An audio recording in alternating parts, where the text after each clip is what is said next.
మొన్న నేను చూసిన ఎపిసోడ్‌లో లైక్ మొత్తం మీ బ్రెయిన్ అంతా పెట్టేసారు.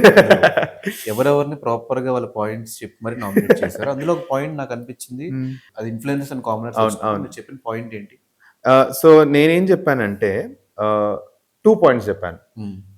ప్రియ గారు ఏమన్నారంటే అంటే లైక్ ప్రియ ఒక్కరే కాదు అందరూ అక్కడ హీటెడ్ డిబేట్ నడుస్తుంది. మన మాస్క్ మ్యాన్ గారు, హరీష్ గారు ఈ పాయింట్స్ ఔట్ దట్ ఏమంటారు మీరు ఇన్‌ఫ్లుయెన్సర్స్ మీరు బయటికెళ్తే మీకు ఓట్లు పడతాయి. అది ఇది అని అన్నారు. దానికి చాలా మంది సపోర్ట్ చేశారు. చాలా మంది రిజెక్ట్ కూడా చేశారు. నా పాయింట్ వచ్చినప్పుడు టాస్క్ ఏముండంటే 10 మెంబర్స్ ఉంటారు. ఒకళ్ళని ఒక పాయింట్‌లో నిలబెట్టాలి. అండ్ ప్రియా గారిని 10థ్ పొజిషన్‌లో నిలబెట్టాను. హ్మ్. దానికి ఒక చిన్న బ్యాక్ డ్రాప్ ఇయ్యాలి మీకు. జనాలకి ఇది కూడా అర్థం కావాలి. నేను, షాకిబ్ ఇంకా శ్రేయ ఉన్నాము.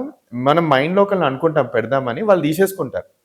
మనకి ఒక స్ట్రాంగ్ పాయింట్ కావాలి ఒకళ్ళని. రెస్ట్ ఆఫ్ ది ఎవరైతే ఉన్నారో ఉన్న తక్కువ టైంలో వాళ్ళందరినీ అనలైజ్ చేసి ఒక కరెక్ట్ పాయింట్ పట్టుకొని వాళ్ళు నిల్చోబెట్టాలి.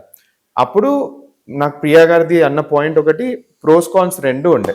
అట్లాంటి టైంలో నేను చెప్పిన పాయింట్ ఏంటి అంటే ఇప్పుడు మనం ఇన్‌ఫ్లుయెన్సర్స్ వర్సెస్ కామనర్స్ పెట్టి ఓటింగ్ ఏమంటే పక్క వాళ్ళకే వస్తుంది. Hmm. No denial on that. Hmm. But ఈ అగ్ని పరీక్ష మనల్ని టెస్ట్ చేసేటిది కూడా ఆ సెలబ్రిటీ ప్రిపేర్డ్‌నెస్ కోసమే కావచ్చు కదా అని నేనన్నాను.